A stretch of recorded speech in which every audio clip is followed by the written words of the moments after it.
안녕하세요, 여러분. 오늘 들려드릴 이야기는 조금 특별합니다. 40년이라는 시간, 한 번도 거르지 않고 쓴 일기장, 그리고 죽음조차 갈라놓지 못한 사랑. 이것은 실화를 바탕으로 한 이야기입니다. 어쩌면 여러분도 언젠가 이런 사랑을 하게 될지 모릅니다. 자, 이제 시작하겠습니다. 깊은 밤 조용히 들어주세요. 평생 함께 영원히. 40년 일기장이 증명한 진짜 사랑의 이야기. 여보, 약속 잊지 않았죠? 저는 그 목소리를 또렷이 기억합니다. 어머니의 목소리였습니다. 그날 새벽 병원 복도에서 들려온 그 낮고 떨리는 목소리를요. 2024년 4월 15일 월요일 이른 새벽이었습니다. 병원에서 걸려온 전화 한 통에 저희 삼남매는 불이 나게 응급실로 달려갔습니다. 아버지가 위독하시다는 연락이었죠. 숨을 헐떡이며 중환자실 앞에 도착했을 때 간호사 한 분이 저희를 다른 병실로 안내했습니다. 어머님도 함께 계십니다. 무슨 말인지 이해할 수 없었습니다. 병실 문을 여는 순간 저는 그 광경을 평생 잊지 못할 겁니다. 나란히 놓인 두 개의 침대, 그 위에 고요히 누워 계신 부모님. 두 분의 손은 침대 사이를 가로질러 꼭 맞잡혀 있었습니다. 새벽 4시 23분에 아버님께서 먼저 가셨습니다. 그리고 담당 의사 선생님의 목소리가 떨렸습니다. 정확히 3분 후 어머님도 뒤따르셨어요. 같은 날 같은 시간. 저는 그 자리에서 주저앉고 말았습니다. 동생 준호는 소리 없이 눈물을 흘렸고 언니 민주는 부모님의 손을 쓰다듬으며 입술을 깨물고 있었습니다. 어떻게 이런 일이 가능할까? 장례식은 조용히 치러졌습니다. 합동 분향소 앞에는 부모님의 영정 2개가 나란히 놓였고 조문객들은 하나같이 같은 말을 했습니다. 어휴, 이렇게까지 금슬이 좋으시면 어떡해요. 정말 보기 드문 부부셨어요. 평생을 함께 사시더니 가시는 것도 함께 가시네요. 이건 진짜 드라마에서나 나올 법한 일인데. 저는 그 말들을 들으며 고개를 끄덕였지만 마음 한편으로는 공허했습니다. 부모님이 얼마나 사랑하셨는지 저희는 정말 알고 있었던 걸까요? 장례를 치르고 사흘째 되던 날 저희는 부모님 댁으로 향했습니다. 유품을 정리해야 했습니다. 현관문을 열고 들어서는 순간 익숙한 집의 냄새가 코끝을 스쳤습니다. 어머니가 즐겨 쓰시던 비누향, 아버지의 담배 냄새가 희미하게 섞인. 이제는 영영 맡을 수 없을 그 향기였죠. 언니, 나 여기 있으면 자꾸 엄마 부르게 돼. 준호가 눈시울을 붉히며 말했습니다. 참아, 준호야.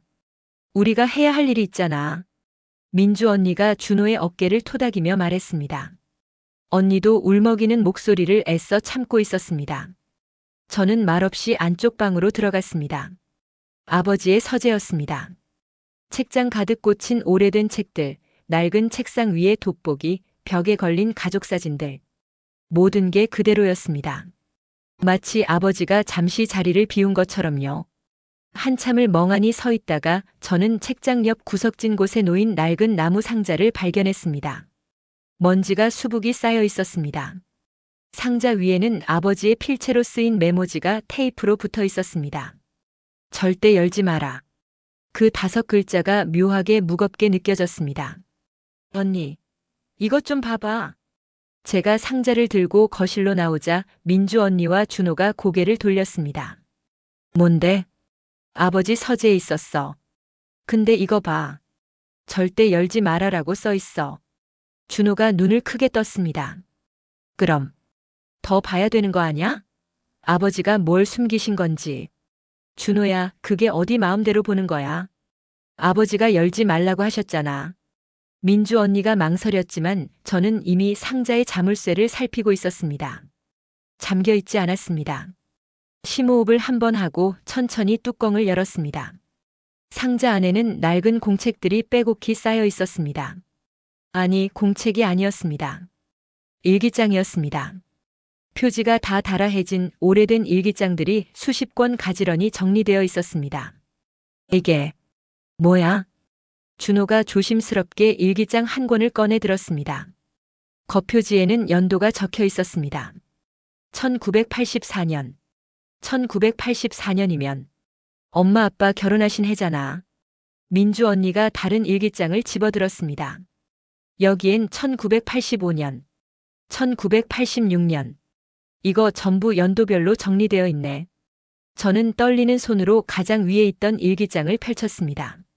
첫 페이지에는 깨끗한 손글씨로 이렇게 적혀 있었습니다. 박영희의 일기. 어머니의 이름이었습니다. 이건 어머니의 일기장이었구나. 엄마가 일기를 쓰셨어? 준호의 목소리가 작게 떨렸습니다. 40년 동안 매일. 민주 언니도 믿기지 않는다는 표정이었습니다. 저는 일기장을 한 장 한 장 넘겨봤습니다. 빼곡하게 채워진 어머니의 글씨, 곳곳에 잉크가 번진 흔적, 그리고 몇몇 페이지에는 눈물 자국처럼 보이는 얼룩들이 있었습니다. 마음이 무거워졌습니다. 아버지는 왜 이걸 숨기셨을까? 왜 절대 열지 말라고 하셨을까? 우리 읽어봐도 될까? 준호가 조심스럽게 물었습니다. 잠시 침묵이 흘렀습니다. 아버지가 열지 말라고 하신 건 엄마를 보호하려는 거였을 수도 있어. 엄마의 사적인 감정들이 담긴 거니까. 민주 언니의 말이었습니다. 하지만 언니, 두 분 다 돌아가셨잖아. 그리고 어쩌면 우리가 알아야 할 것들이 여기 있을지도 몰라. 제가 말했습니다. 어떻게 두 분이 같은 날 같은 시간에 돌아가실 수 있었는지. 이 일기장에 답이 있을 것 같아. 긴 침묵 끝에 저희는 결정을 내렸습니다. 읽기로 했습니다. 준호가 거실 탁자에 일기장들을 조심스럽게 펼쳐놓았고 민주 언니가 가장 오래된 일기장을 집어들었습니다. 1984년 4월 부모님이 처음 만나신 달의 일기장이었습니다. 언니가 첫 페이지를 펼치자 어머니의 풋풋한 글씨가 눈에 들어왔습니다. 1984년 4월 1일 일요일 맑음. 오늘 나는 내 인생의 남자를 만났다. 그 한 줄을 읽는 순간 저는 알 수 없는 전율을 느꼈습니다. 이제부터 시작되는 이야기가 우리에게 무엇을 보여줄지 그 무게가 가슴을 짓눌렀습니다. 계속 읽어볼까? 민주 언니가 저희를 바라봤습니다. 저와 준호는 조용히 고개를 끄덕였습니다.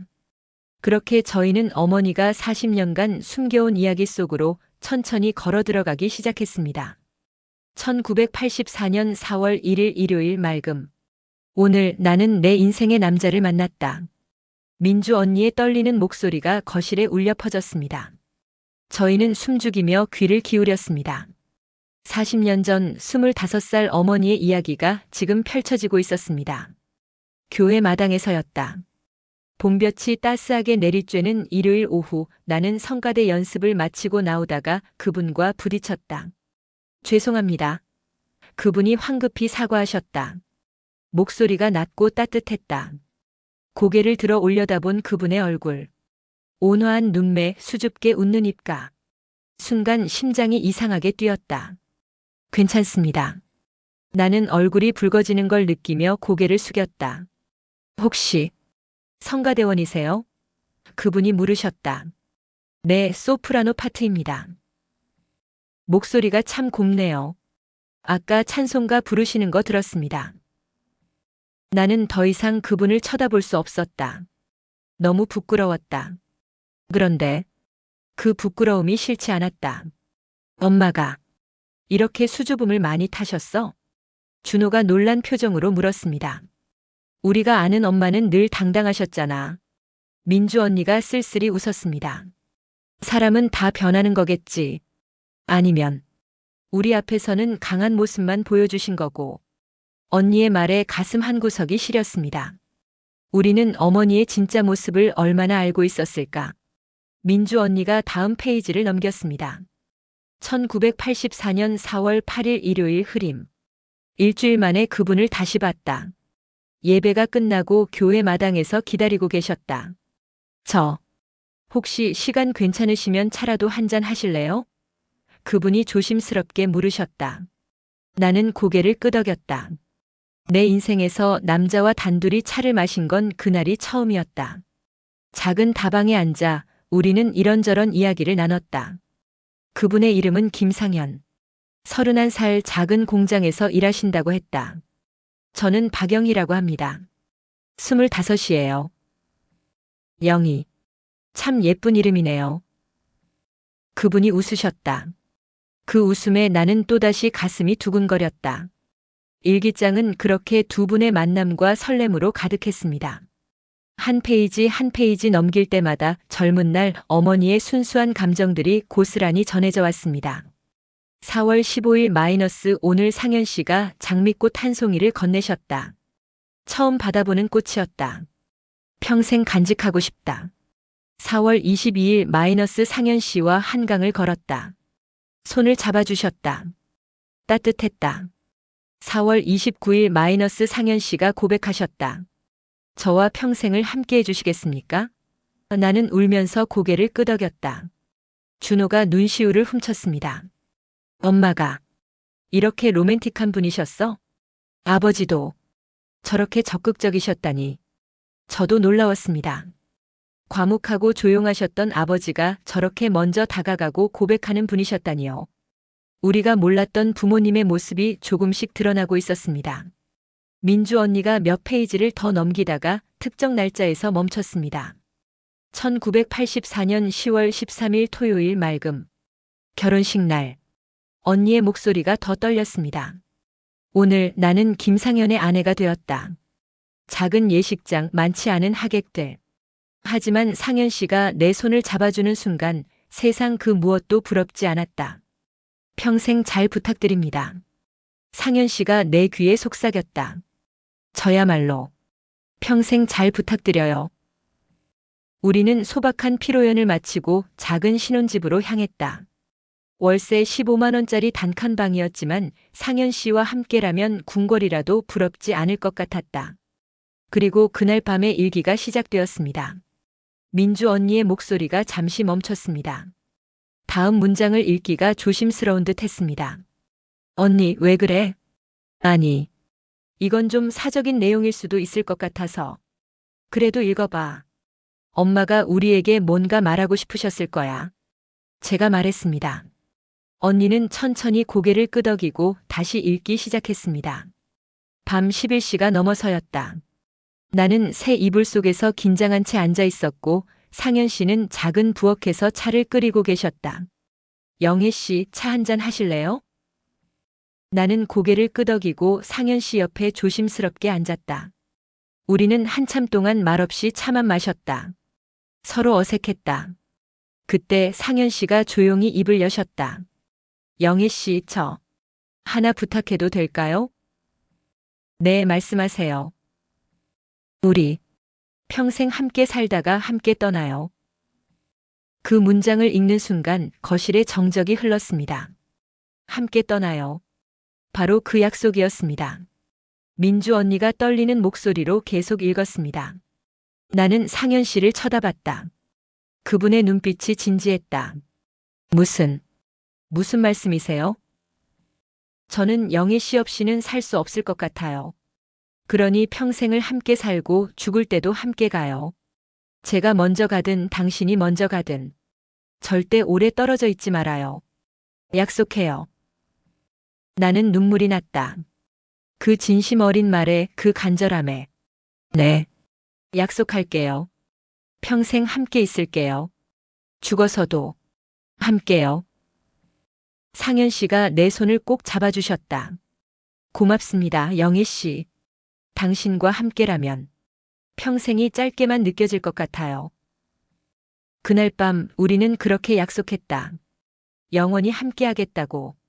절대 혼자 남겨지지 않겠다고. 일기장이 떨어질 뻔했습니다.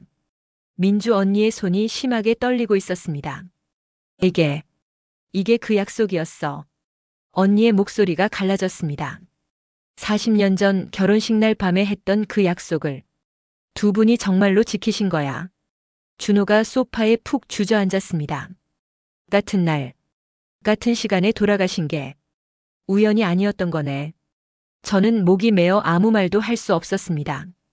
두 분은 처음부터 그렇게 약속하셨던 겁니다. 평생을 함께 살고 죽음조차 함께 하겠다고. 잠시 후 저희는 마음을 추스르고 다시 일기장을 펼쳤습니다.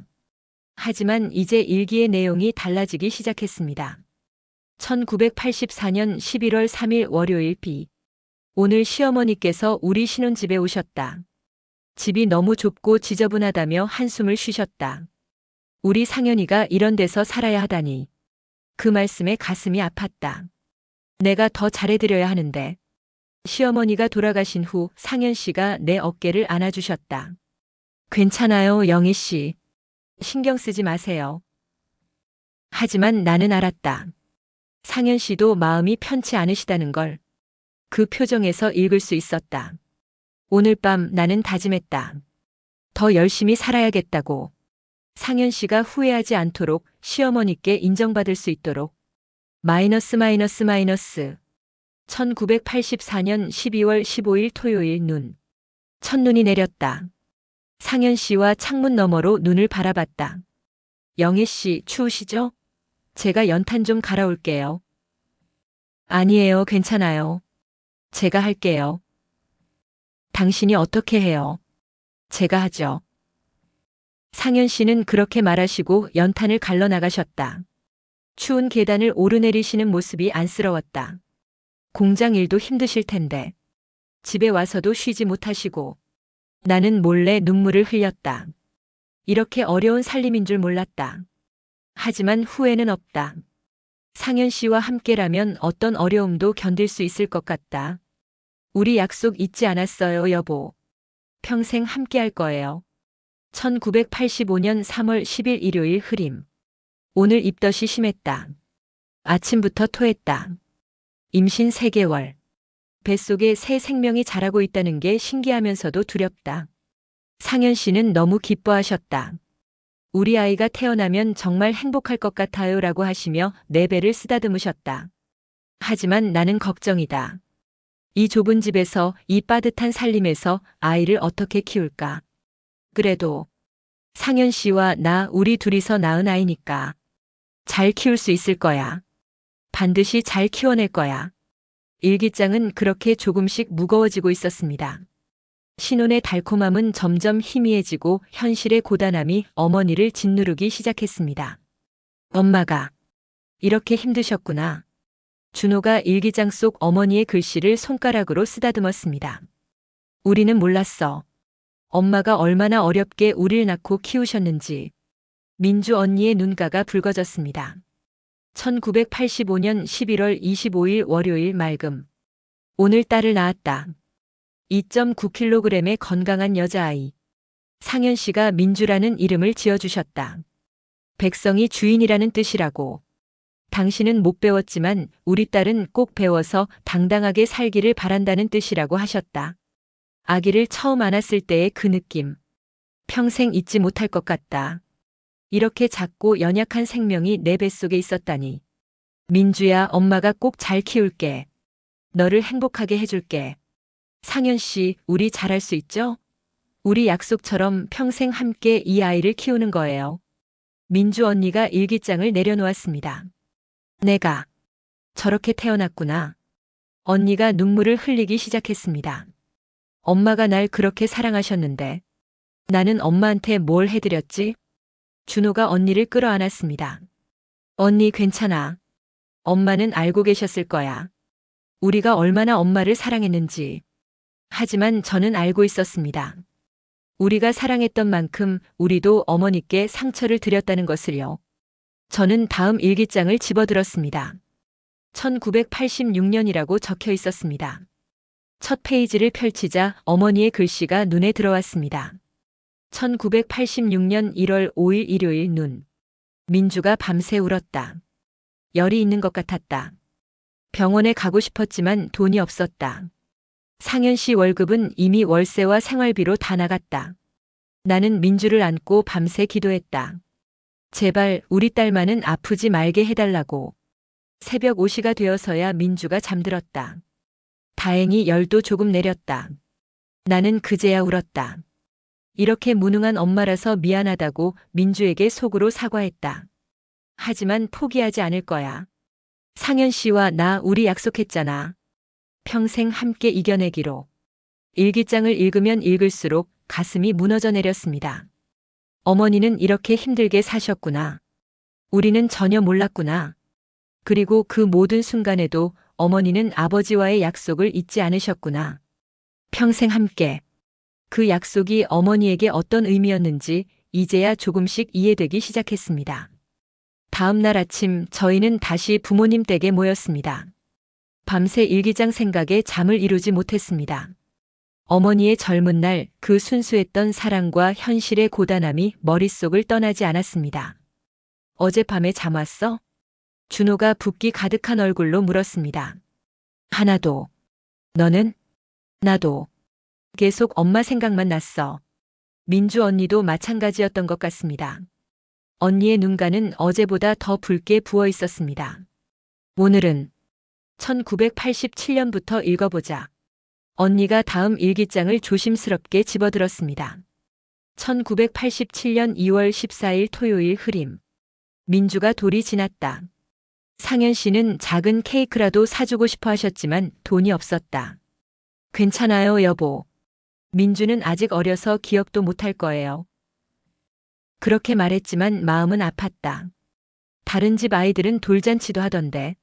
상현 씨가 퇴근하고 집에 돌아오셨을 때 얼굴이 유난히 어두웠다. 무슨 일 있어요?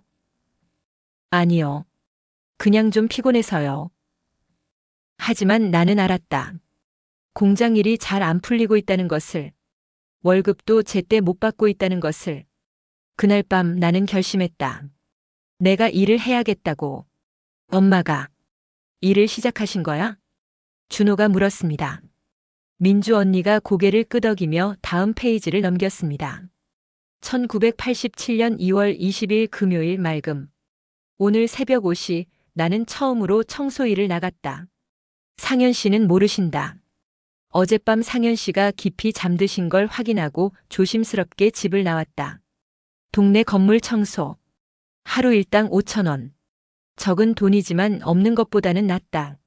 새벽 5시부터 7시까지 일하고 급히 집으로 돌아왔다. 상현 씨가 깨기 전에 아침밥을 차려야 했다. 다행히 상현 씨는 눈치채지 못하셨다. 밥이 맛있네요, 여보. 그럼요, 맛있게 드세요. 나는 웃으며 대답했지만 손이 떨렸다. 온몸이 쑤셨다. 바닥을 닦느라 무릎이 아팠다. 하지만 괜찮다. 이 정도는 견딜 수 있다. 상현 씨를 위해서라면, 민주를 위해서라면. 우리 약속했잖아. 평생 함께 이겨내기로. 일기장을 읽는 민주 언니의 목소리가 점점 떨렸습니다.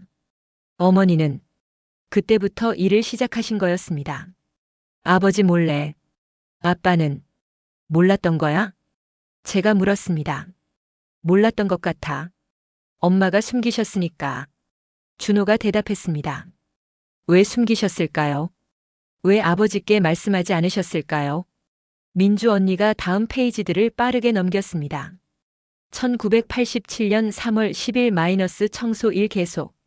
1987년 4월 5일 마이너스 새벽 청소에 더해 오후에 식당 설거지도 시작. 1987년 5월 20일 마이너스 밤 10시까지 일하고 집에 돌아옴. 1987년 6월 15일 마이너스 하루 3시간밖에 못 잤다는 기록. 어머니의 일기는 점점 더 짧아지고 있었습니다. 너무 피곤해서 길게 쓸 힘도 없으셨던 걸까요? 1987년 7월 3일 금요일 폭우. 오늘 비가 억수같이 쏟아졌다. 새벽 청소를 마치고 집에 오는 길 우산도 없이 흠뻑 젖었다. 집에 도착했을 때 상현 씨가 깨어 계셨다. 여보, 어디 갔다 와요? 왜 이렇게 젖었어요? 순간 당황했다. 뭐라고 대답해야 할까? 아, 민주 분유 떨어져서 편의점 다녀왔어요. 이 새벽에요? 제가 퇴근하고 살 텐데. 급해서요. 민주가 아침에 일어나면 배고파할 것 같아서. 상현 씨는 더 이상 묻지 않으셨다. 대신 수건을 가져다 주시며 내 머리를 닦아주셨다. 몸 축내지 마세요, 여보. 당신까지 아프면 어떡해요. 그 따뜻한 손길에 눈물이 날 뻔했다. 미안했다. 거짓말을 해서. 하지만 말할 수 없었다. 상현 씨가 아시면 자책하실 게 뻔했으니까. 엄마. 준호가 목이 메었습니다. 엄마는 왜 아빠한테 말하지 않으신 거야? 아빠가 자책하실까봐. 자신이 제대로 가족을 먹여 살리지 못한다고 생각하실까봐. 민주 언니가 대답했습니다. 엄마는 아빠를 그렇게 사랑하셨던 거야. 그 말에 저는 고개를 떨구었습니다. 사랑은 이렇게 아픈 것이었구나. 1987년 9월 25일 금요일 맑음. 오늘 또 임신 사실을 알았다. 둘째다. 기쁘면서도 걱정이다. 이 살림에 아이가 하나 더 늘면 어떻게 할까? 하지만 상현 씨는 너무 좋아하셨다. 우리 민주한테 동생이 생기는 거예요. 얼마나 좋아요. 나도 웃었다. 상현 씨가 기뻐하시니까. 하지만 임신했다는 건 일을 더 열심히 해야 한다는 뜻이기도 하다. 출산 비용, 아기용품, 분유값. 계산을 해보니 머리가 아팠다. 괜찮아. 내가 더 일하면 돼. 조금만 더 버티면 돼. 상현 씨, 걱정 마세요. 당신과 나 우리 함께니까 이겨낼 수 있어요. 1988년 5월 10일 화요일 흐림. 오늘 아들을 낳았다. 3.2kg. 상현 씨가 준호라는 이름을 지어주셨다. 준수하고 훌륭하게 자라라는 뜻이라고. 준호야, 엄마가 너를 꼭 잘 키울게. 민주와 함께 행복하게 해줄게. 출산 후 일주일 만에 다시 일을 나갔다. 몸은 아직 회복이 안 됐지만 어쩔 수 없었다. 병원비를 갚아야 했고 분유도 사야 했고 민주 유치원비도 내야 했다. 상현 씨는 내가 일하는 걸 모르신다. 지금도. 그리고 앞으로도 모르셨으면 좋겠다. 엄마가 출산 일주일 만에 일을 나가셨다고. 준호가 믿기지 않는다는 표정으로 물었습니다. 말도 안 돼. 출산 후엔 최소 한 달은 쉬어야 하는데. 민주 언니도 경악했습니다. 그게 바로 나야. 엄마가 그렇게까지 하시며 낳고 키우신 게. 언니의 말에 준호가 고개를 떨어뜨렸습니다. 저도 가슴이 무너졌습니다. 우리는 그 대가를 알지 못했습니다. 민주 언니가 다음 일기장을 펼쳤습니다. 1989년이었습니다. 1989년 1월 8일 일요일 눈. 오늘 밤 3시간밖에 못 잤다. 새벽 5시 청소, 오전 10시부터 오후 3시까지 공장 포장 작업, 저녁 6시부터 10시까지 식당 설거지. 집에 돌아와 민주와 준호 재우고 빨래하고 다음날 밥 준비하고 침대에 누운 게 새벽 2시였다. 온몸이 쑤셨다. 허리가 아프고 손이 부었다. 하지만 잘 수 없었다. 3시간 뒤면 또 일어나야 하니까. 거울을 봤다. 30살인데 40처럼 보였다. 얼굴에 주름이 생기고 머리카락이 많이 빠졌다. 하지만 괜찮다. 이 정도는 아무것도 아니다. 아침에 상현 씨가 웃어줬다. 밥이 맛있어요, 여보. 그 한마디면 충분하다. 우리 약속. 평생 함께. 이겨낼 거야. 일기장 사이사이에서 낡은 종이 쪽지들이 떨어져 나왔습니다. 준호가 그것을 주워들었습니다. 월급 봉투였습니다. 청소 일당 마이너스 5,000원. 포장 작업비 마이너스 8,000원.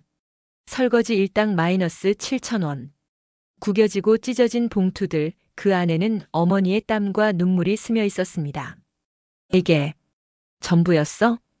준호가 떨리는 목소리로 물었습니다. 하루 종일 일하고 받은 돈이 겨우 2만 원? 그때는 그게 큰 돈이었어. 민주 언니가 대답했습니다. 하지만 그래도 엄마가 이렇게까지 하셨다니.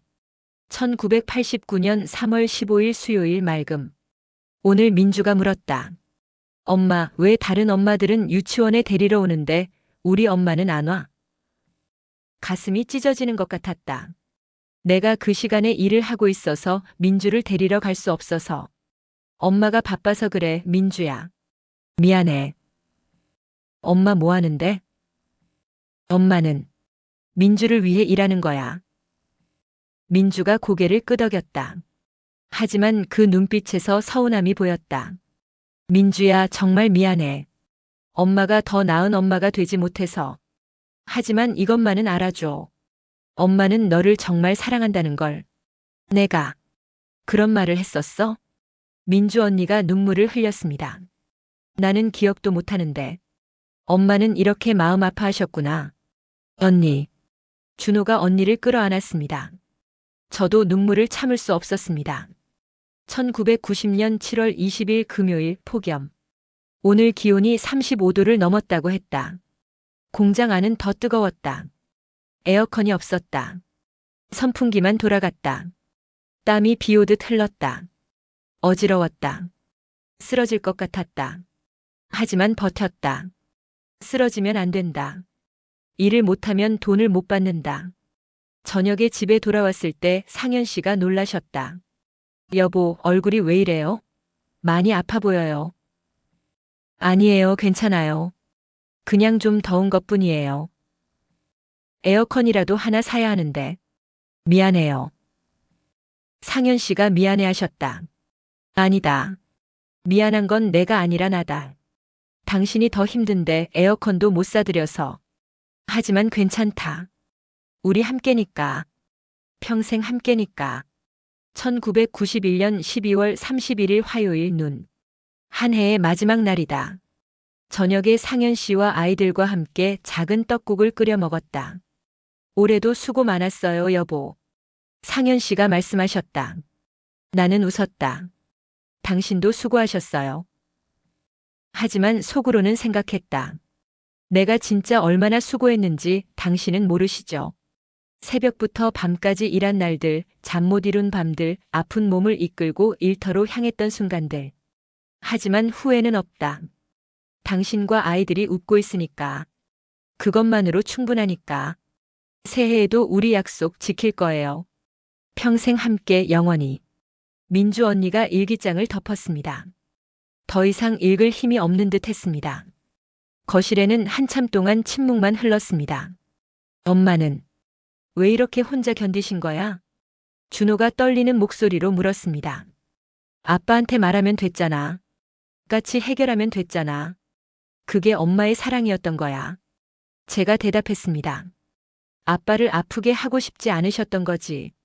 아빠가 자책하시는 게 더 싫으셨던 거고. 그래서 혼자 다 짊어지신 거구나. 민주 언니가 눈물을 닦으며 말했습니다. 창밖으로 봄볕이 따스하게 비쳐들고 있었습니다. 어머니가 혼자 감당하셨던 그 무거운 짐들, 우리는 전혀 몰랐습니다. 아니, 알려고 하지 않았는지도 모릅니다. 다음 일기장도 읽어야 할까? 준호가 조심스럽게 물었습니다. 읽어야지. 엄마가 우리한테 보여주고 싶으셨던 거니까. 민주 언니가 다음 일기장을 집어들었습니다. 1992년이라고 적혀 있었습니다. 그리고 우리는 알지 못했습니다. 다음 일기장들에는 더 큰 시련들이 기다리고 있다는 것을. 다음 일기장을 펼치는 손길이 점점 무거워졌습니다. 1992년. 어머니의 글씨는 조금씩 흐트러지고 있었습니다.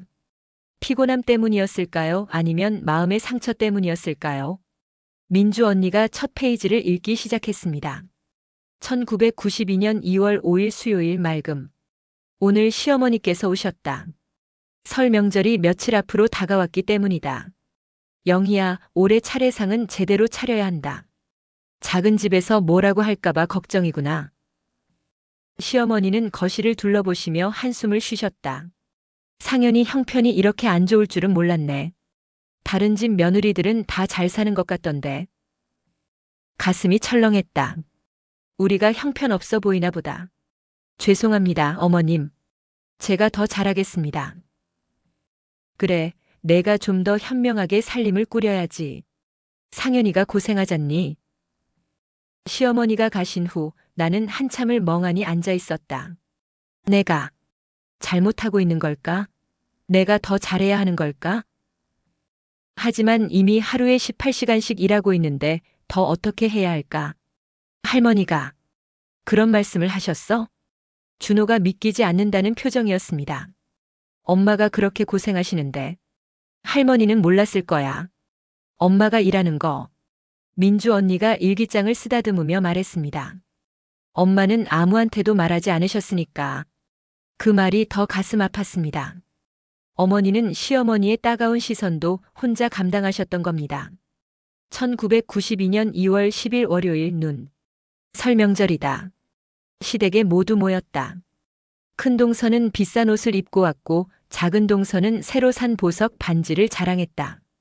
시어머니께서 말씀하셨다. 그래, 너희들은 다들 살림을 잘하는구나.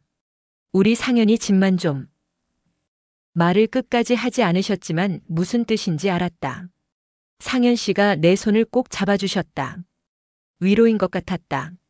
명절 음식을 준비하며 큰동서가 속삭였다. 형님은 일도 안 하시나 봐요? 요즘 맞벌이 안 하는 집이 어디 있어요? 저는 아이들이 어려서요. 그래도 좀 뭐라도 하셔야지. 형부님 고생하시는데. 대꾸할 말이 없었다. 내가 새벽부터 밤까지 일한다고 말할 수도 없었고, 그냥 참았다. 이것도 참는 거다. 큰 고모가 그런 말을 했어? 제가 물었습니다. 엄마가 얼마나 일하셨는데. 아무도 몰랐으니까. 민주 언니가 쓸쓸하게 웃었습니다. 엄마는 철저히 숨기셨으니까. 그래서 모두가 엄마를 오해했던 거야. 침묵이 흘렀습니다. 어머니는 왜 말하지 않으셨을까요? 왜 그 고통을 혼자 견디셨을까요?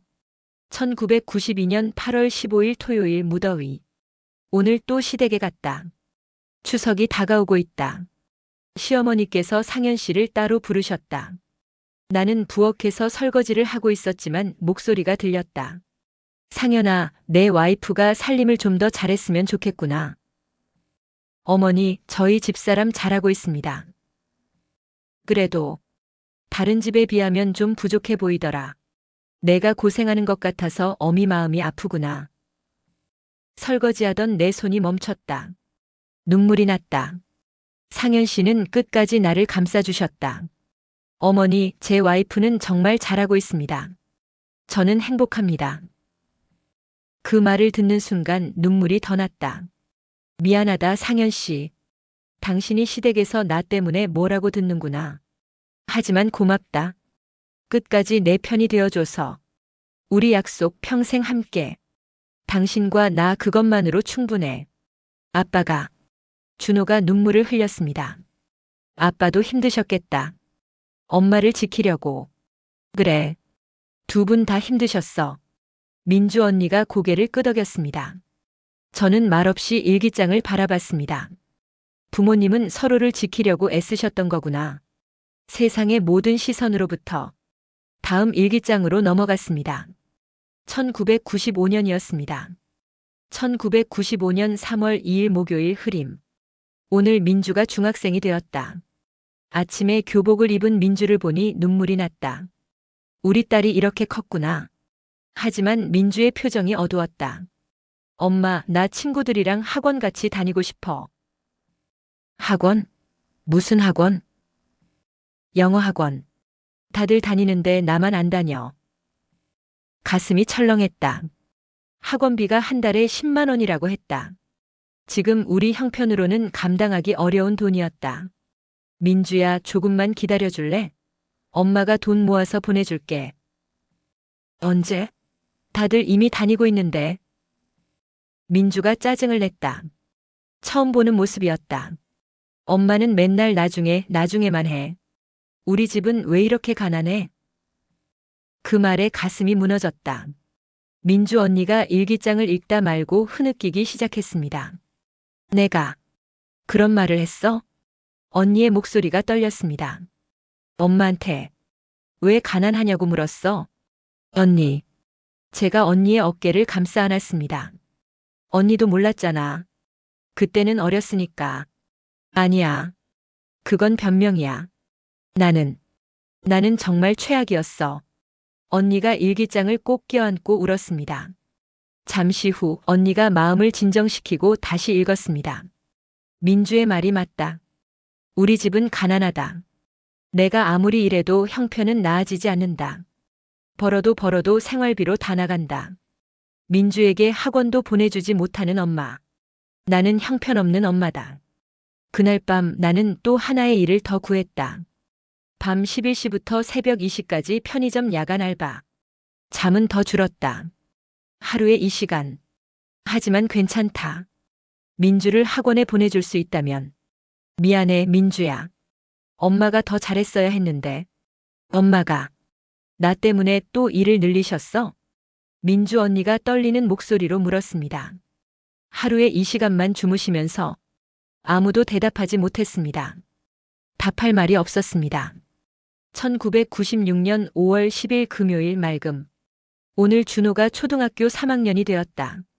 아침에 준호가 말했다. 엄마, 나도 컴퓨터 학원 다니고 싶어. 친구들은 다 집에 컴퓨터도 있대. 또다시 가슴이 아팠다. 우리 집에는 컴퓨터가 없다. 준호야, 조금만 기다려. 엄마가 꼭 사줄게. 엄마는 맨날 그렇게만 말해. 우리 집은 왜 이래? 준호도 민주처럼 짜증을 냈다. 아이들이 커가면서 점점 더 많은 것을 원하게 됐다. 당연한 일이다. 하지만 나는 줄 수가 없다. 능력이 안 된다. 그날 밤 나는 또 울었다. 내가 더 나은 엄마였다면 아이들이 이렇게 서운해하지 않았을 텐데. 나도 그런 말을 했구나. 준호가 고개를 떨어뜨렸습니다. 엄마한테 왜 이러냐고 물었어. 우리 둘 다야, 준호야. 민주 언니가 동생의 손을 잡았습니다. 우리는 정말 최악의 자식들이었어. 1997년 11월 20일 목요일 추위. 오늘 민주가 고등학생이 되었다. 학교에서 수학여행을 간다고 했다. 30만 원이 필요하다고. 30만 원. 큰 돈이다. 하지만 민주의 눈빛을 보니 거절할 수 없었다. 엄마, 나만 못 가면 창피해. 제발. 알았어, 민주야. 엄마가 마련해 줄게. 그날부터 나는 식사를 줄였다. 아침과 점심을 거르고 저녁만 조금 먹었다. 한 달 동안 그렇게 하니 생활비에서 30만 원을 아낄 수 있었다. 몸무게가 5kg 빠졌다. 어지럼증이 심해졌다. 하지만 민주가 수학여행 사진을 보여주며 웃을 때 모든 게 괜찮다고 느껴졌다. 엄마 정말 재밌었어. 고마워. 그래, 민주야. 엄마는 내가 웃는 모습만 보면 돼. 엄마가 식사를 거르셨어? 민주 언니가 몸을 떨었습니다. 나 때문에. 한 달 동안? 언니 진정해. 제가 언니를 붙잡았습니다. 하지만 언니는 진정할 수 없는 것 같았습니다. 나는 그것도 모르고 수학여행 갔다 와서 재밌었다고만 했어. 언니 잘못이 아니야. 준호가 말했지만 언니는 자책을 멈추지 못했습니다. 1998년 3월 15일 일요일 B. 오늘 민주와 크게 싸웠다. 민주가 대학 진학을 포기하겠다고 했다. 엄마, 우리 집 형편의 대학은 무리야.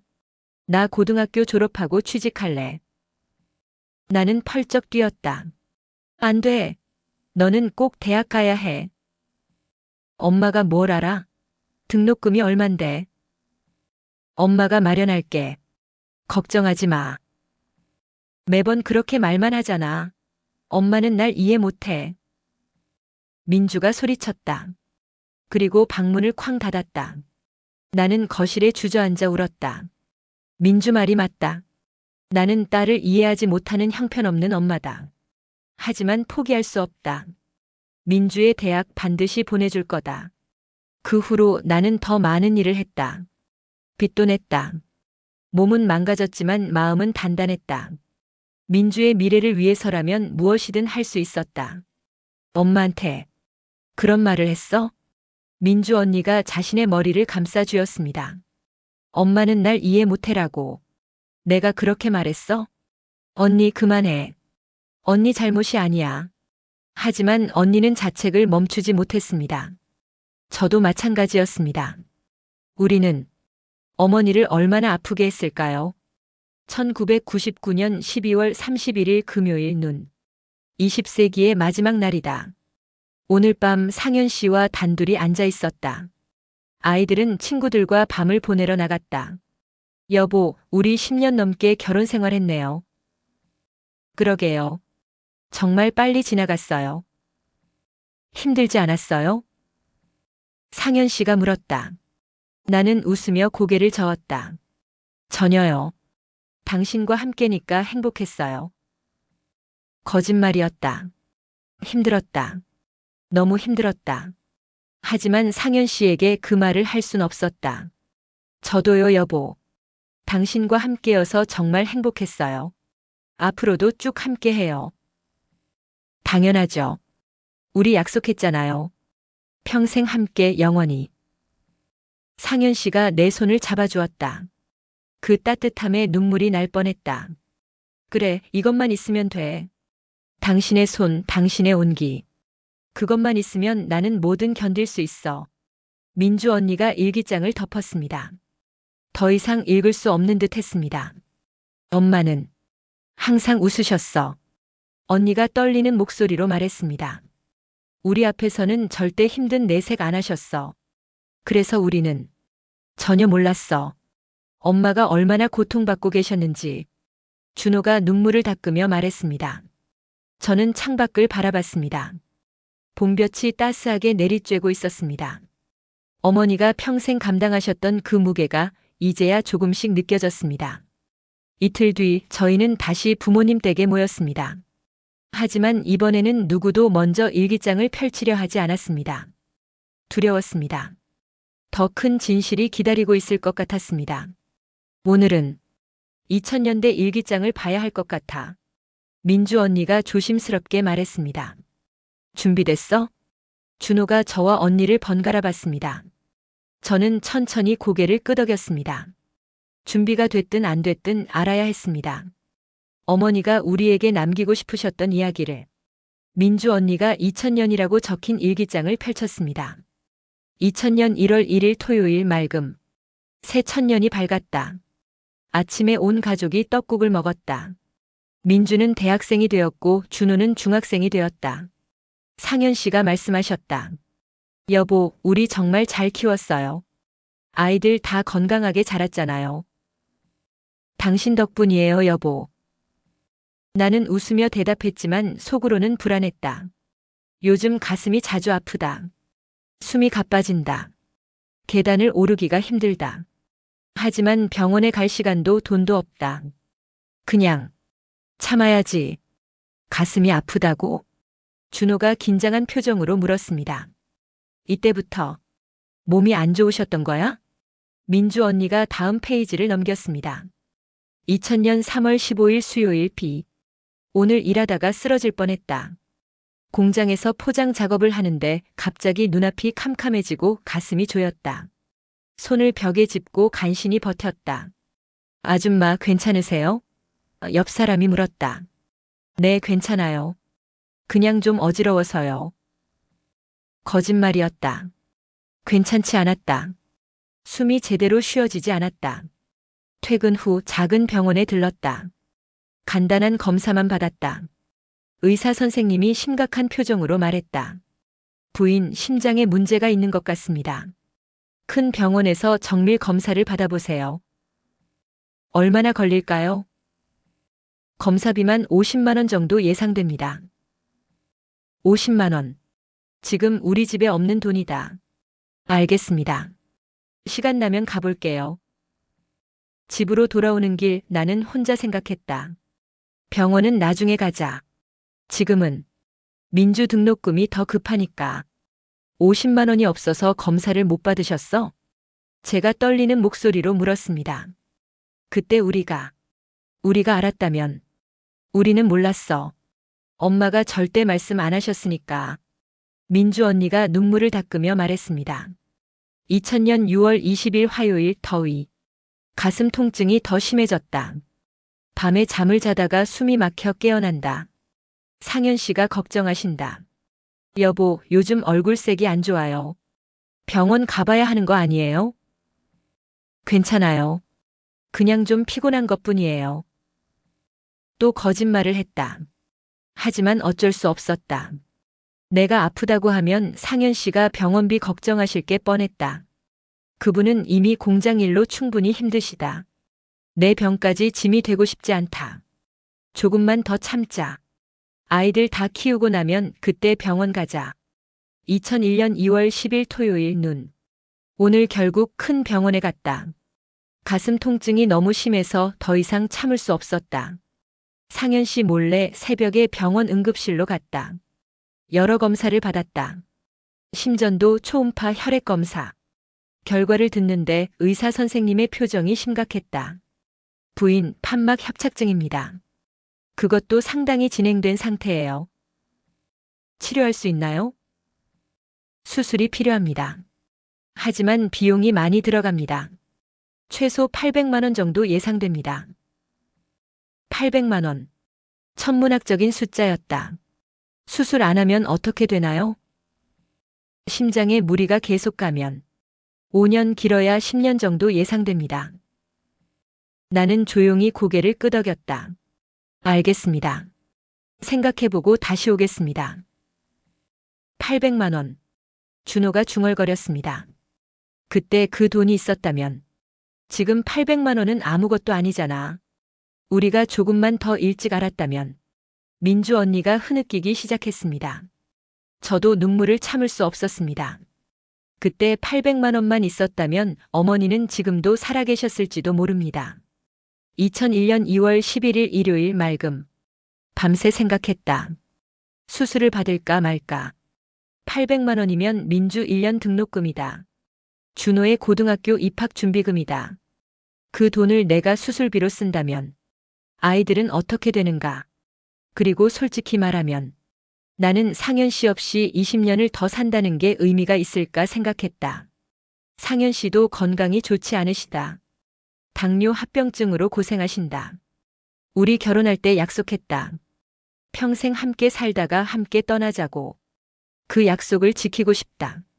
그래서 결정했다. 수술은 하지 않기로. 대신 최대한 조심하며 살겠다. 상현 씨가 가시는 그날까지 거실이 조용해졌습니다. 아무도 말을 하지 못했습니다. 어머니는 그때 이미 결정하셨던 겁니다. 수술을 받지 않기로. 아버지와 함께 가기로. 엄마가, 민주 언니가 떨리는 목소리로 말했습니다. 엄마가 우리 때문에 수술을 포기하신 거야? 아니야, 언니. 제가 일기장을 가리켰습니다. 엄마는 우리 때문만이 아니었어. 아빠와의 약속 때문이기도 했어. 그게 더 슬프잖아. 준호가 고개를 떨어뜨렸습니다. 2003년 8월 5일 화요일 폭염. 오늘 상현 씨가 쓰러지셨다. 공장에서 일하시다가 갑자기 의식을 잃으셨다고 한다. 급히 병원으로 달려갔다. 의사 선생님이 말씀하셨다. 당뇨 합병증이 심각합니다. 신장 기능도 많이 떨어진 상태예요. 앞으로 관리를 철저히 하셔야 합니다. 얼마나 더 사실 수 있나요? 내가 조심스럽게 물었다. 글쎄요. 관리를 잘하시면 10년 아니면. 의사 선생님은 말을 끝까지 하지 않았다. 하지만 알 수 있었다. 상현 씨의 시간도 많지 않다는 것을. 병실로 돌아가 상현 씨의 손을 잡았다. 여보, 괜찮아요. 우리 함께 이겨내요. 상현 씨가 약하게 웃으셨다. 미안해요, 여보. 제가 이렇게 약해서. 무슨 말씀을. 우리 약속했잖아요. 평생 함께 영원히. 그날 나는 확신했다. 내 선택이 옳았다는 것을. 수술을 받지 않은 선택. 상현 씨와 함께 남은 시간을 보내기로 한 선택. 2005년 12월 24일 토요일 눈. 크리스마스 이브다. 온 가족이 모여 작은 파티를 했다. 민주는 직장인이 되었고 준호는 대학생이 되었다. 아이들이 다 컸다. 이제는 우리 걱정 안 해도 되겠구나. 상현 씨가 내 손을 잡고 말했다. 여보, 우리 정말 잘 키웠어요. 이제 우리 둘만의 시간을 가져요. 그래요, 여보. 이제는 우리 시간이에요. 하지만 나는 알고 있었다. 우리에게 남은 시간이 많지 않다는 것을. 내 심장도 상현 씨의 건강도 점점 나빠지고 있다. 하지만 괜찮다. 우리 함께니까. 함께 살다가 함께 떠나기로 약속했으니까. 2010년 5월 1일 토요일 맑음. 오늘 병원에 갔다. 정기 검진이었다. 의사 선생님이 심각한 표정으로 말씀하셨다. 부인 심장 상태가 많이 악화됐습니다. 이제는 정말 수술을 고려하셔야 합니다. 지금이라도 늦지 않나요? 수술이 더 어렵긴 하지만 불가능하진 않습니다. 하지만 비용이 얼마나 들까요? 1,500만 원 정도 예상됩니다. 나는 조용히 고개를 저었다. 괜찮습니다. 저는 수술받지 않겠습니다.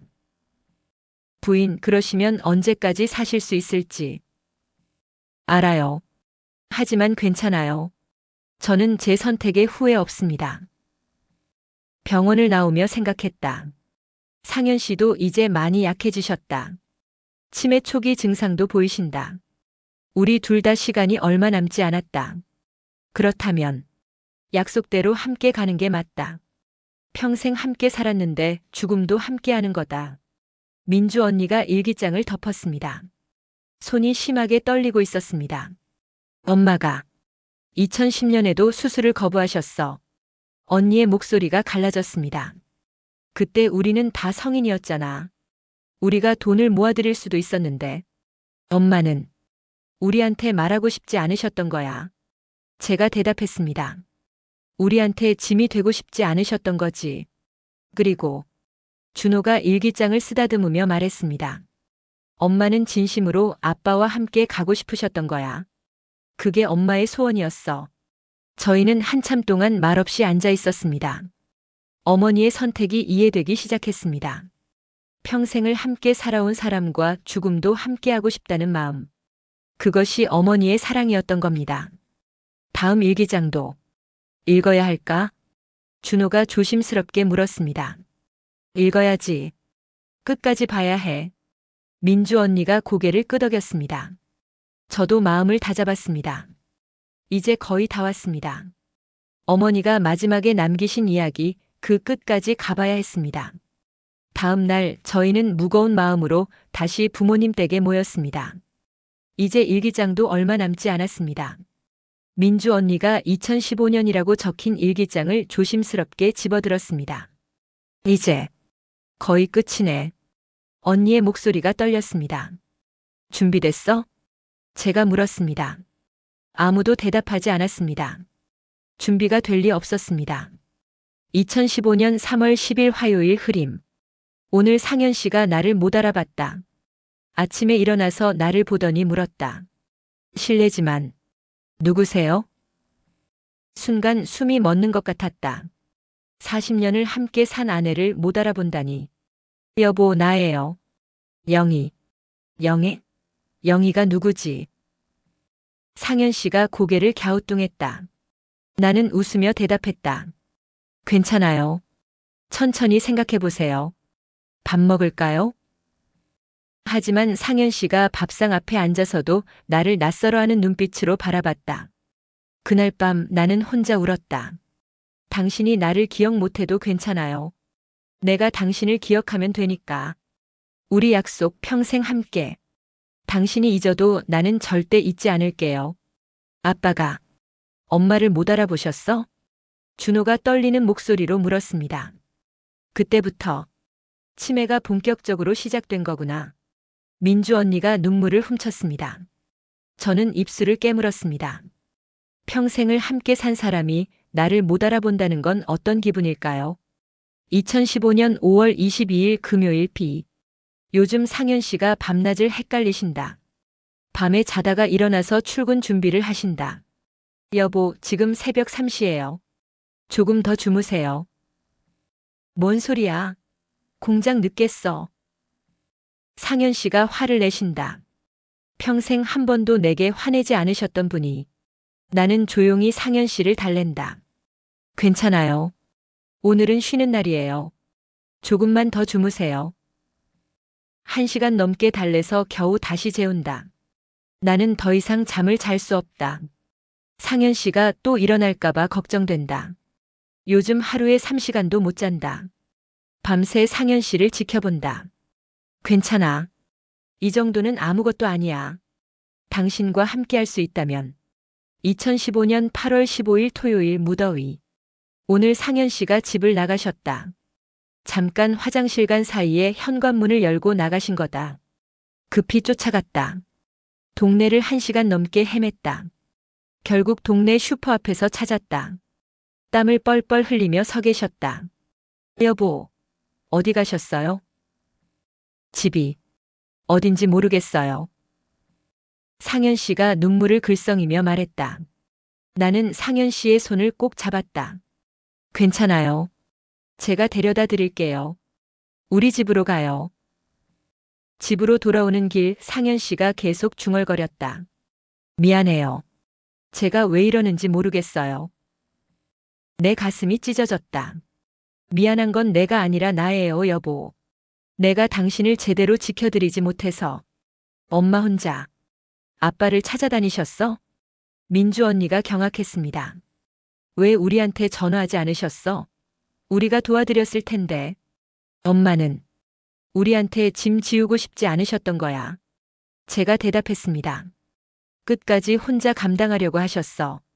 2016년 1월 5일 화요일 눈. 오늘 상현 씨가 나를 딸이라고 부르셨다.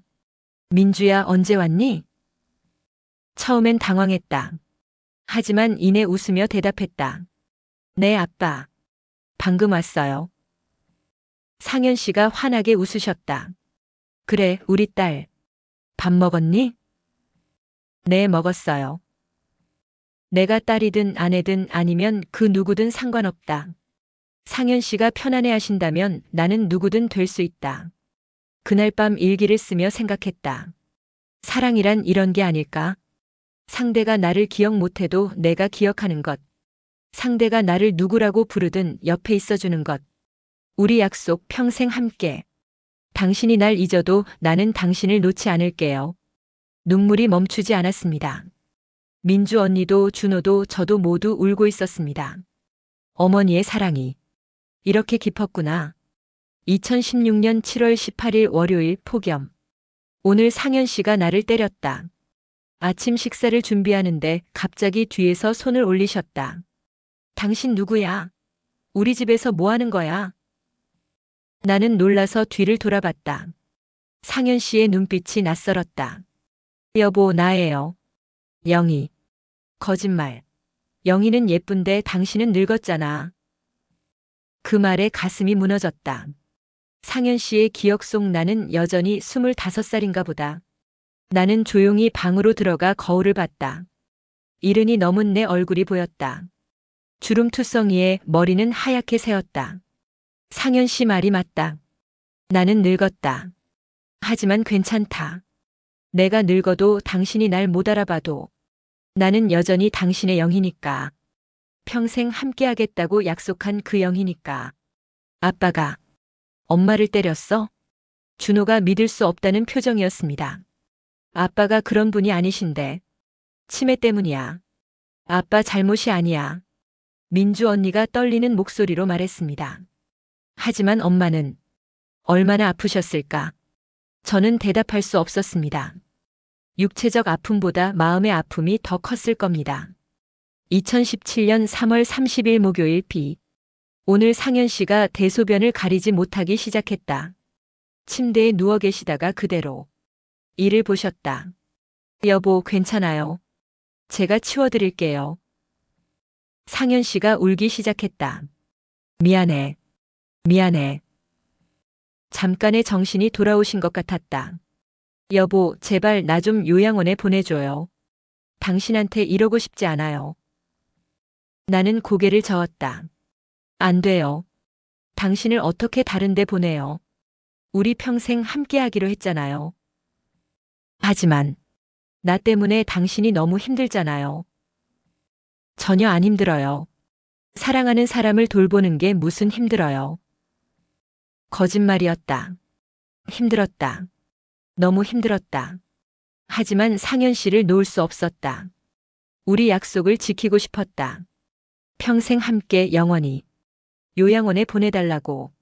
아빠가 부탁하셨어? 민주 언니가 일기장을 부여잡고 흐느꼈습니다. 그때 우리라도 알았다면 우리가 도와드렸을 텐데. 엄마는 끝까지 혼자 하셨어. 우리한테 말하지 않으셨어. 준호가 주먹을 쥐었습니다. 우리는 정말 최악의 자식들이야. 2018년 6월 15일 금요일 맑음. 요즘 민주와 준호가 자주 전화한다. 엄마 괜찮으세요? 아빠는 어떠세요? 다 괜찮아. 아빠도 잘 계시고 나도 건강해. 거짓말이었다. 상현 씨는 점점 더 나빠지고 있고 나도 가슴 통증이 심해지고 있다. 하지만 말할 수 없다. 아이들이 걱정할 게 뻔하니까. 엄마, 우리가 주말에 갈게요. 아니야, 바쁠 텐데 괜찮아. 너희들 일 잘하고 있어. 사실은 오지 않았으면 좋겠다. 상현 씨의 변한 모습을 아이들이 보면 충격받을 것 같다. 그리고 나도 많이 지쳐 보일 것 같다. 우리의 마지막 모습은 아이들에게 좋은 기억으로 남았으면 좋겠다. 그래서 민주 언니가 고개를 떨어뜨렸습니다. 그래서 엄마가 자꾸 오지 말라고 하셨던 거구나. 우리는 엄마가 우릴 보기 싫어하시는 줄 알았어. 준호가 눈물을 흘렸습니다. 정말. 우리는 아무것도 몰랐어. 저도 고개를 숙였습니다. 우리는 정말 어리석었습니다. 2019년 12월 24일 화요일 눈. 크리스마스 이브다. 상현 씨는 침대에 누워 계신다. 이제는 거의 일어나지 못하신다. 나는 상현 씨 옆에 앉아 손을 잡았다. 여보, 크리스마스예요. 기억하세요? 우리 처음 만난 게 교회였잖아요. 상현 씨는 대답이 없으셨다. 그저 눈만 깜빡이셨다. 그때 당신이 목소리가 참 곱네요 라고 하셨죠. 나는 그 말에 얼굴이 빨개졌어요. 나는 계속 옛날 이야기를 했다. 상현 씨가 알아듣든 못 알아듣든 우리 결혼식 날 당신이 평생 함께 가자고 약속했죠. 나도 약속했어요. 여보, 나 약속 지킬 거예요. 당신 놓지 않을 거예요. 끝까지 함께 갈 거예요. 그때 상현 씨의 손에 힘이 들어가는 게 느껴졌다.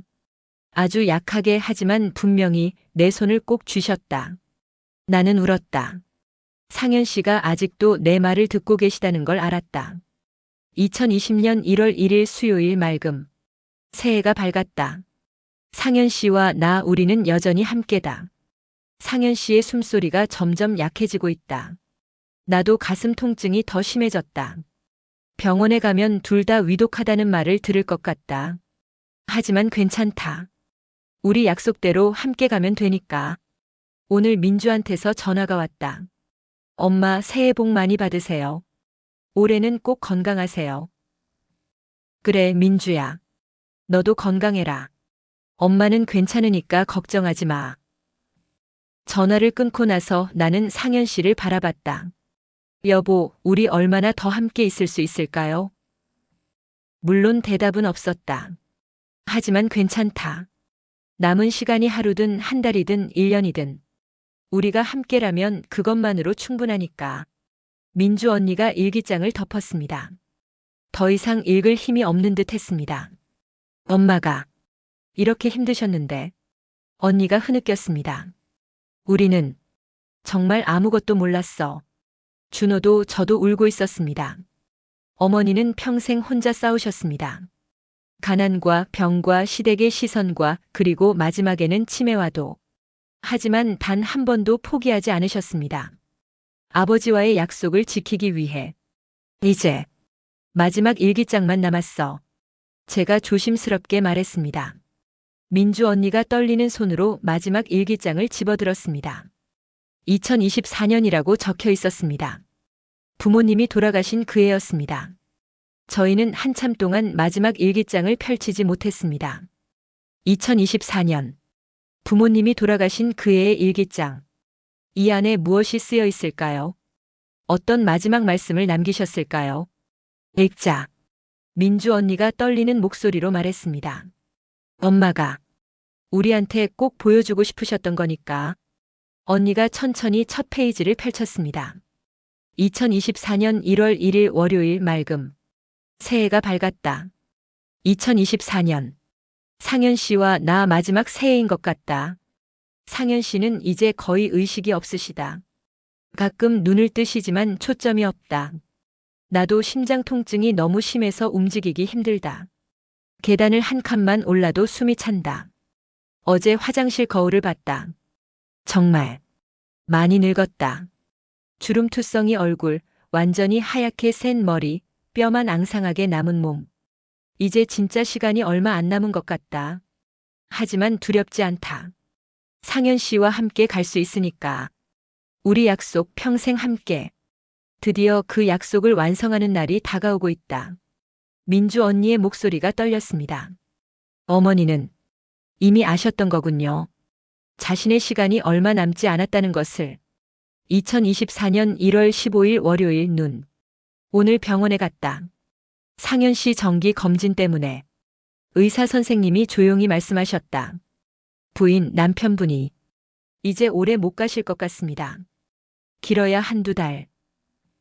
알고 있습니다. 그리고 부인 심장 상태도 확인해 봐야 할 것 같은데요. 얼굴색이 너무 안 좋으십니다. 괜찮습니다. 저는 검사 안 받아도 돼요.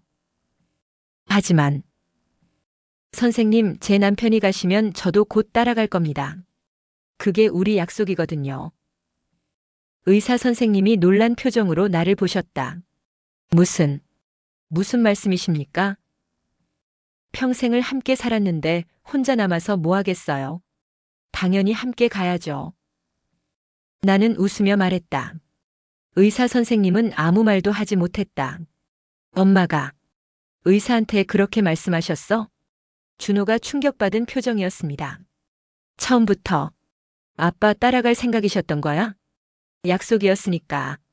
제가 떨리는 목소리로 말했습니다. 40년 전 결혼식 날 밤에 했던 그 약속. 엄마는 끝까지 지키려고 하셨어. 2024년 2월 10일 토요일 흐림. 오늘 민주가 왔다. 엄마 안색이 왜 이래요? 많이 안 좋아 보여요. 아니야, 괜찮아. 그냥 좀 피곤한 것뿐이야. 병원 가봐야 하는 거 아니에요? 괜찮다니까. 엄마 걱정은 하지 마. 민주가 아버지 방으로 들어갔다. 잠시 후 울먹이는 소리가 들렸다. 아빠. 민주예요. 상현 씨는 대답이 없으셨다. 민주가 나와서 내 품에 안겼다. 엄마. 아빠가 너무 많이 변하셨어요. 그래. 많이 변하셨지. 하지만 괜찮아. 우리 아빠는 여전히 우리 아빠니까. 민주를 보내고 나서 나는 한참을 울었다. 아이들한테 이런 모습 보이고 싶지 않았는데 우리의 마지막이 이렇게 힘든 모습이어서 미안하다. 하지만 곧 끝날 거야. 조금만 더 버티면 상현 씨와 나 우리 함께 편안하게 쉴 수 있을 거야. 그때 민주 언니가 눈물을 훔쳤습니다. 그때 내가 갔을 때 엄마가 나를 안아주셨어. 그게 마지막이었구나. 언니. 준호가 언니의 손을 잡았습니다. 저도 눈물이 멈추지 않았습니다. 2024년 3월 5일 화요일 비. 오늘 상현 씨가 잠깐 정신이 돌아오셨다. 눈을 뜨시더니 나를 똑바로 보셨다. 영희 씨? 나는 깜짝 놀라 상현 씨의 손을 잡았다. 네. 여보. 저예요. 영희예요. 상현 씨가 희미하게 웃으셨다. 알아봤어. 당신이야. 내 아내. 나는 펑펑 울었다. 몇 년 만에 처음으로 상현 씨가 나를 알아봐 주셨다. 여보. 우리 약속 기억하세요? 상현 씨가 고개를 끄덕이셨다. 기억해. 함께 가기로 했지. 네, 맞아요. 함께 가요. 조금만 기다려요. 제가 준비할게요. 고마워. 영희 씨. 당신과 함께여서 행복했어. 상현 씨가 그렇게 말하고 다시 눈을 감으셨다. 나는 한참을 울었다. 이게 마지막 대화일 것 같았다. 고마운 건 내가 아니라 나예요, 여보. 당신과 함께여서 정말 행복했어요. 거실에 흐느끼는 소리만 가득했습니다. 부모님의 마지막 대화. 그 짧지만 너무나 애틋한 대화를 읽으며 저희는 모두 울고 있었습니다. 2024년 3월 20일 수요일 맑음. 오늘 나도 병원에 갔다. 몰래. 의사 선생님이 검사 결과를 보시더니 심각한 표정을 하셨다. 부인 심장이 거의 한계입니다. 당장 입원하셔야 합니다. 얼마나 더 살 수 있을까요? 지금 상태로는 한 달 아니면 몇 주. 그 정도면 충분합니다. 네? 무슨? 선생님, 제 남편도 비슷한 상태거든요. 우리 함께 가기로 했어요. 의사 선생님이 할 말을 잃으신 것 같았다. 부인, 정말 괜찮으신 겁니까?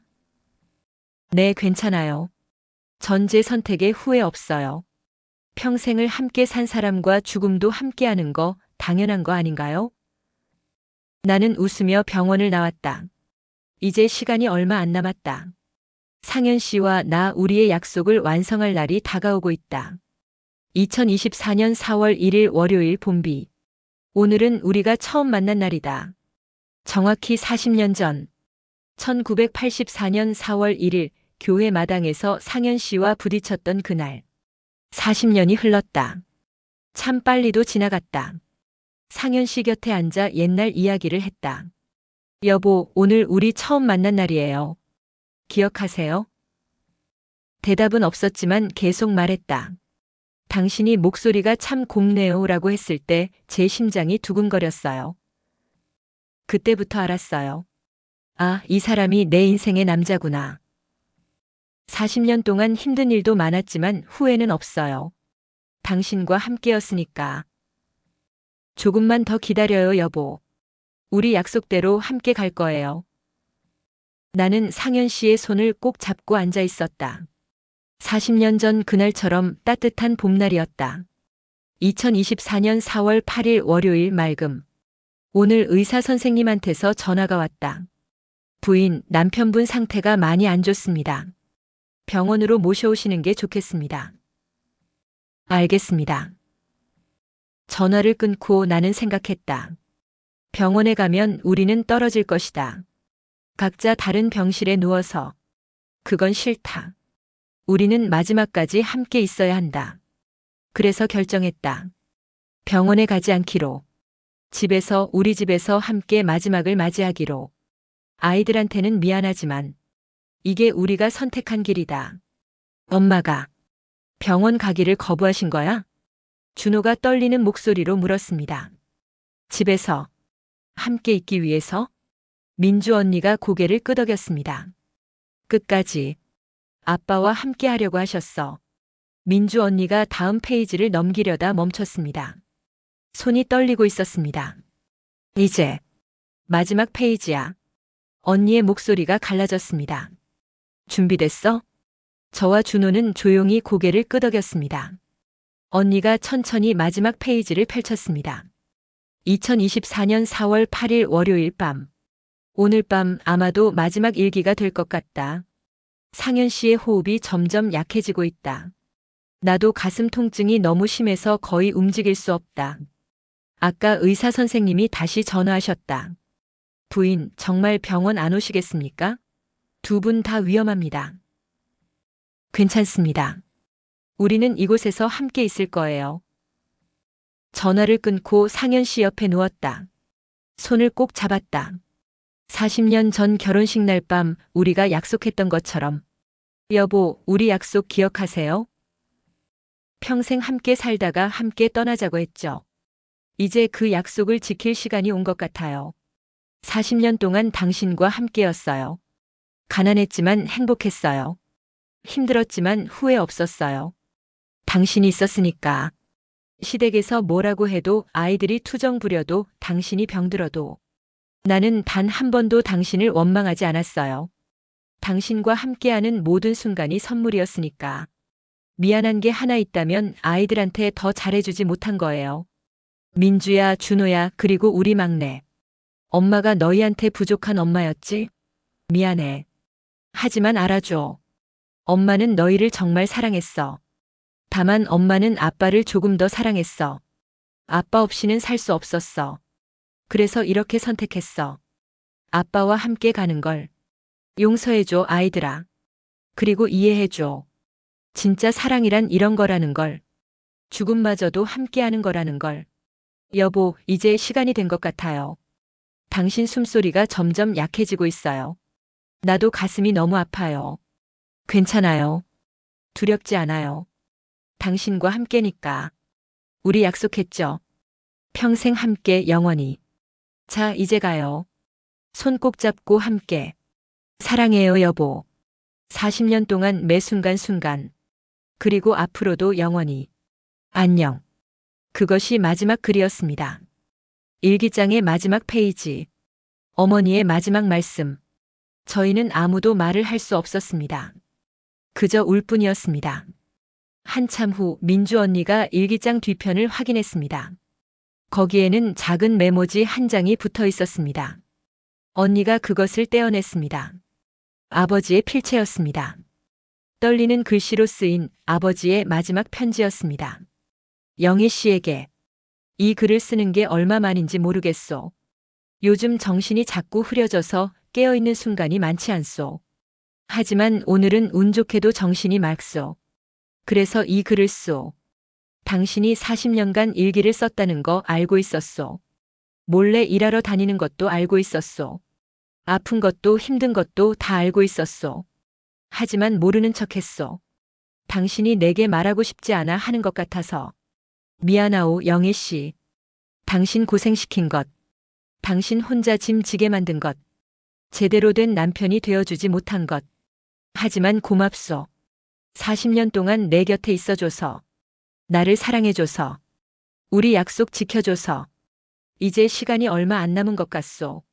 당신도 아픈 거 알고 있소. 우리 약속대로 함께 가면 돼요. 두렵지 않소. 당신과 함께니까. 다음 생에 다시 만나면 그땐 내가 더 잘할 거요. 당신을 고생시키지 않을 거요. 당신만 행복하게 해줄 거요. 사랑하오, 영희 씨. 평생 그리고 영원히. 당신의 남편 상현. 편지를 다 읽고 나서 저희는 한참을 말없이 앉아 있었습니다. 부모님의 마지막 말씀들이 가슴에 깊이 새겨졌습니다. 아빠가 다 아셨던 거야. 민주 언니가 떨리는 목소리로 말했습니다. 엄마가 일하는 것도 아픈 것도 다 알고 계셨어. 그런데 모르는 척 하셨던 거지. 제가 대답했습니다. 엄마를 위해서. 두 분 다. 준호가 눈물을 흘리며 말했습니다. 서로를 너무 사랑하셨어. 저는 창밖을 바라봤습니다. 봄날의 햇살이 따스하게 내리쬐고 있었습니다. 부모님이 처음 만났던 그날처럼, 그리고 마지막으로 함께 떠나셨던 그날처럼. 일기장을 다 읽고 나서 저희는 한참을 말없이 앉아 있었습니다. 부모님이 남기신 마지막 말씀들이 아직도 귓가에 맴돌았습니다. 평생 함께 영원히. 그 약속의 무게가 이제야 온전히 느껴졌습니다. 우리 병원에 가봐야 할 것 같아. 민주 언니가 조심스럽게 말했습니다. 담당 의사 선생님을 만나봐야 해. 그날 정말 무슨 일이 있었는지 저와 준호는 고개를 끄덕였습니다. 일기장이 전부를 말해주지는 않았습니다. 그날 새벽 병원에서 정확히 무슨 일이 있었는지 알아야 했습니다. 다음 날 오전 저희는 부모님이 마지막으로 계셨던 병원을 찾았습니다. 담당 의사 선생님은 저희를 조용한 상담실로 안내했습니다. 오시느라 수고하셨습니다. 의사 선생님이 의자를 권하며 말씀하셨습니다. 선생님, 민주 언니가 떨리는 목소리로 말했습니다. 저희 부모님이 그날 새벽에 정확히 어떻게 돌아가신 건가요? 의사 선생님이 잠시 침묵했습니다. 그리고 천천히 입을 열었습니다. 사실, 이런 경우는 제 의사 생활 30년 동안 처음이었습니다. 의사 선생님의 목소리가 무겁게 가라앉았습니다. 두 분이 병원에 오신 건 4월 14일 저녁 8시경이었습니다. 어머님이 아버님을 없다시피 해서 응급실로 오셨죠. 아버님은 이미 의식이 거의 없으셨고 어머님도 얼굴색이 창백하셨습니다. 저는 즉시 두 분을 입원시켰습니다. 그런데 어머님이 강력하게 요청하셨어요. 의사 선생님이 잠시 말을 멈췄습니다. 같은 병실에 있게 해주세요. 제발요. 보통은 환자 상태에 따라 다른 병실에 배치하는데 어머님이 워낙 간곡하게 부탁하셔서 2인실에 나란히 배치했습니다. 그리고 어머님이 제 손을 꼭 잡고 말씀하셨습니다. 의사 선생님의 눈가가 붉어졌습니다. 선생님, 우리 부부는 40년 전에 약속했어요. 평생 함께 살다가 함께 떠나자고. 오늘이 그날인 것 같아요. 부디 우리가 함께 있을 수 있게 해주세요. 저는 그 말씀을 듣고 할 말을 잃었습니다. 의사로서는 두 분을 살려야 하는데 어머님은 이미 마음을 정하신 것 같았습니다. 저희는 숨죽이며 의사 선생님의 이야기를 들었습니다. 밤 10시쯤 저는 병실을 다시 찾았습니다. 두 분의 상태를 확인하려고요. 어머님은 아버님 침대 옆에 앉아 계셨습니다. 아버님의 손을 꼭 잡고 계셨죠. 그리고 노래를 부르고 계셨습니다. 노래요? 준호가 물었습니다. 네. 찬송가였습니다. 주 예수보다 더 귀한 것은 없네였던 것 같습니다. 어머님의 목소리가 정말 아름다웠습니다. 약하지만 떨리지만 그 안에 담긴 사랑이 느껴졌습니다. 아버님은 의식이 없으셨지만 어머님의 노랫소리를 들으시는 것 같았습니다. 손가락이 미세하게 움직이고 있었거든요. 어머니가 마지막까지 노래를 불러주셨구나. 아버지를 위해. 저는 조용히 병실 문을 닫고 나왔습니다.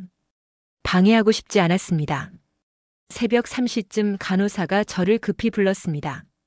아버님의 심박수가 급격히 떨어지고 있다고. 병실로 달려갔습니다. 그런데 의사 선생님이 잠시 말을 멈췄습니다. 눈가를 손수건으로 닦으셨습니다. 어머님이 여전히 아버님의 손을 잡고 계셨습니다. 그리고 조용히 말씀하고 계셨어요. 여보, 이제 갈 시간이에요. 무섭지 않아요. 제가 함께 갈 거예요. 손 꼭 잡고 있어요. 저는 심폐소생술을 준비하려고 했습니다. 하지만 어머님이 고개를 저으셨습니다. 선생님, 제발 그냥 이대로 보내주세요. 우리 약속이에요. 저는 의사로서는 안 되는 일이었지만 의사 선생님의 목소리가 떨렸습니다. 그 순간 저는 알았습니다. 이것이 두 분이 선택하신 길이라는 것을. 그래서 그냥 지켜봤습니다. 새벽 4시 23분 아버님의 심장이 멈췄습니다. 저는 사망 시간을 기록했습니다. 그리고 어머님께 다가갔습니다. 부인, 남편분이 가셨습니다. 어머님은 조용히 고개를 끄덕이셨습니다. 눈물도 흘리지 않으셨어요. 그저 아버님의 이마에 입을 맞추시며 속삭이셨습니다. 기다려요, 여보. 제가 곧 갈게요. 그리고 어머님은 아버님 옆 침대로 누우셨습니다.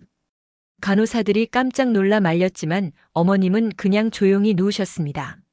아버님의 손을 꼭 잡은 채로. 저는 이상하게도 말릴 수가 없었습니다. 새벽 4시 26분. 의사 선생님이 천천히 말했습니다. 정확히 3분 후 어머님의 심장도 멈췄습니다. 저는 급히 심전도를 확인했습니다. 하지만 이미 늦었습니다. 어머님은 평화로운 표정으로 눈을 감고 계셨습니다. 마치 오랜 여행을 떠나는 것처럼.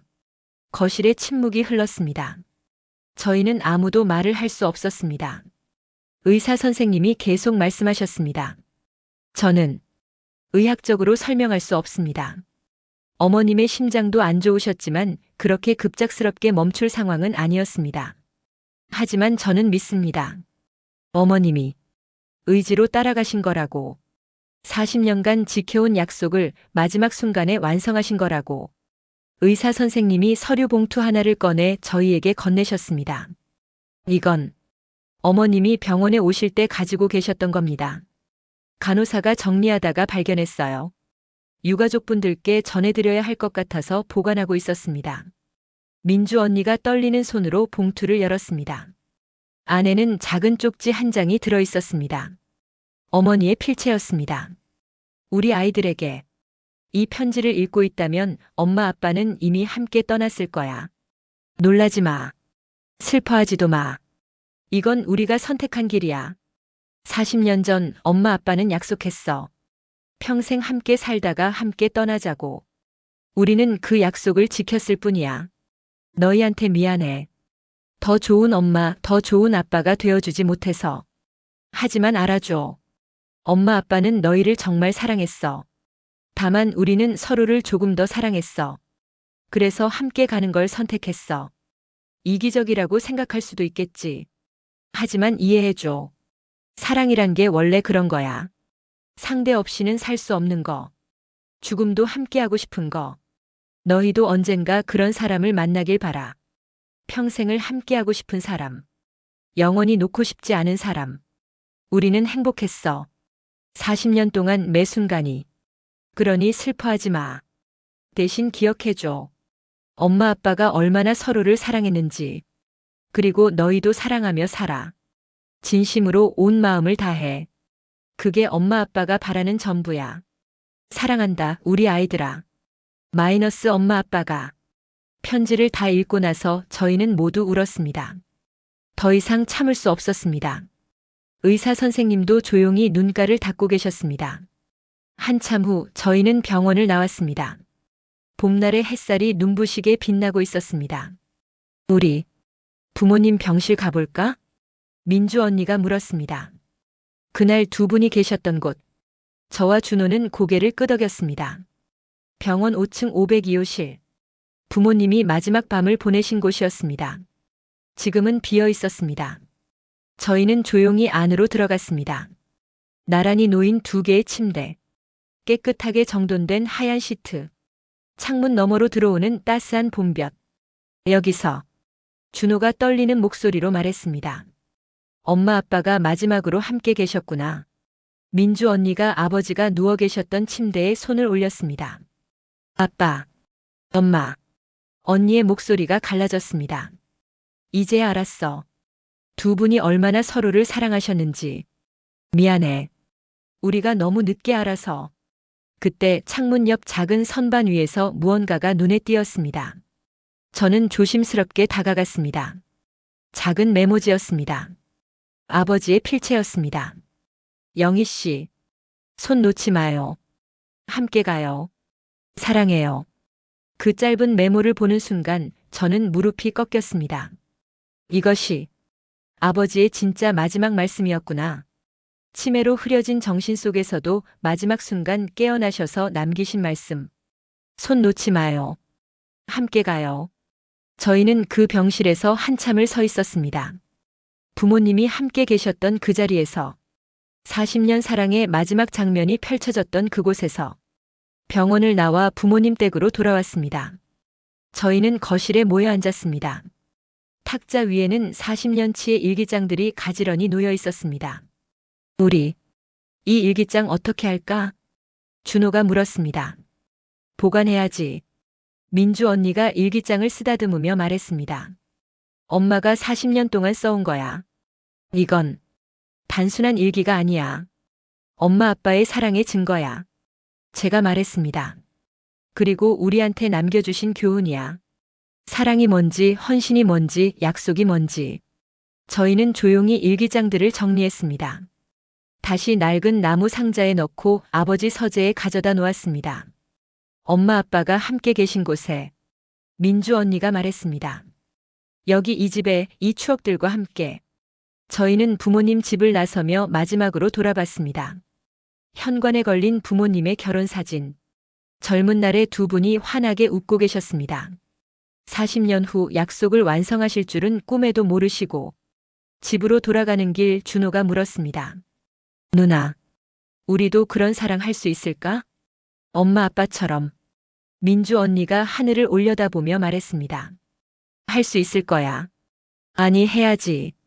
그게 엄마 아빠가 우리한테 보여주신 거니까. 저는 고개를 끄덕였습니다. 그렇습니다.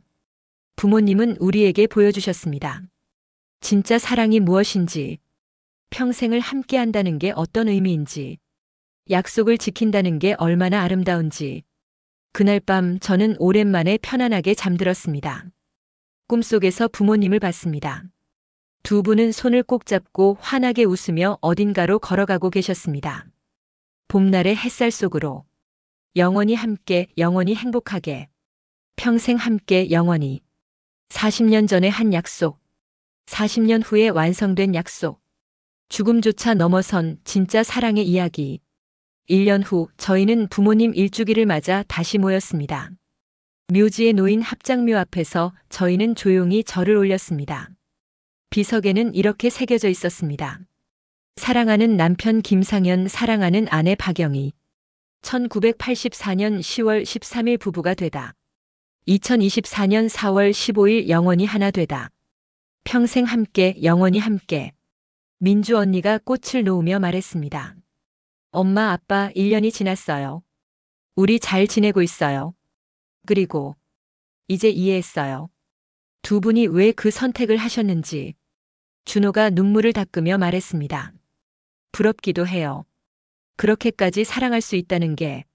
저도 언젠가 그런 사람을 만나고 싶어요. 엄마 아빠처럼.